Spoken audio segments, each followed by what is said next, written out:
Salam hangat perjuangan merdeka. Apa kabar saudara-saudara semua? Bersama saya Sobari, Sobat Rakyat Indonesia. Selamat berjumpa dalam channel Kontakon, Kontak, Pantau, dan Kontrol. Sebuah ruang dengar untuk pikiran yang gelisah, nurani yang bertanya, dan harapan yang menolak diam. Di sini gagasan bukan untuk disimpan, tapi untuk diperjuangkan.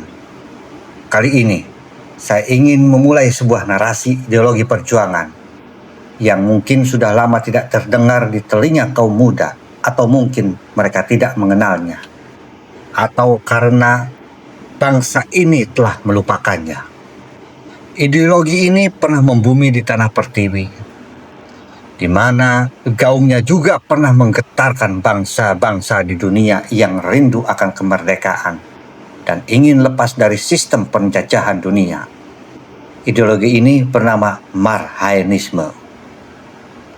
Dan hari ini, saya akan menyuguhkan narasi pengantar ideologi Marhaenisme, di mana zaman yang terus bergerak, digitalisasi maju memasuki intelijensi, ketika angka pertumbuhan sering dipuja lebih tinggi daripada martabat manusia, bangsa ini sesungguhnya sedang diuji pada pertanyaan paling mendasar. Untuk siapa pembangunan dijalankan dan siapa yang benar-benar menikmati hasilnya. Disinilah Marhaenisme menemukan relevansinya. Marhaenisme bukan sekedar istilah ideologis, bukan pula dogma yang membeku dalam teks sejarah. Ia lahir dari perjumpaan langsung Soekarno dengan realitas rakyat kecil, dari tanah garapan yang sempit, dari cangkul yang diwariskan turun-temurun, dari keringat kaum tani, buruh, nelayan, dan rakyat jelata yang bekerja keras namun tetap terpinggirkan oleh sistem yang tidak adil. Nama Marhaen menjadi simbol perjuangan manusia Indonesia. Mereka memiliki alat produksi sendiri, tetapi tidak memiliki kuasa atas nasibnya.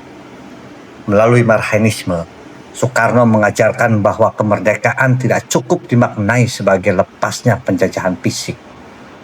Karena kemerdekaan sejati adalah ketika rakyat berdaulat secara politik, berdikari secara ekonomi, dan berkepribadian dalam kebudayaan. Ideologi ini menolak penindasan dalam bentuk apapun, baik yang datang dari kolonialisme asing maupun dari eksploitasi sesama anak bangsa. Marhaenisme berdiri di atas keyakinan bahwa rakyat bukanlah objek pembangunan, melainkan subjek sejarah. Ia menempatkan kaum kecil sebagai pusat perjuangan, bukan sebagai angka statistik, tetapi sebagai manusia bermartabat yang berhak menentukan arah bangsanya sendiri.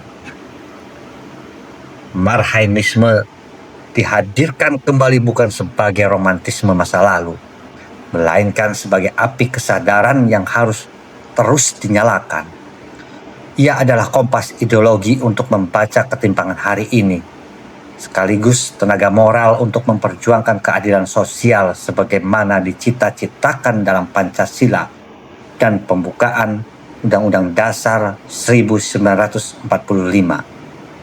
Mempelajari Marhaenisme berarti kita meneguhkan kembali keberpihakan kepada rakyat, kepada keadilan, pada Indonesia yang berdiri di atas kaki sendiri.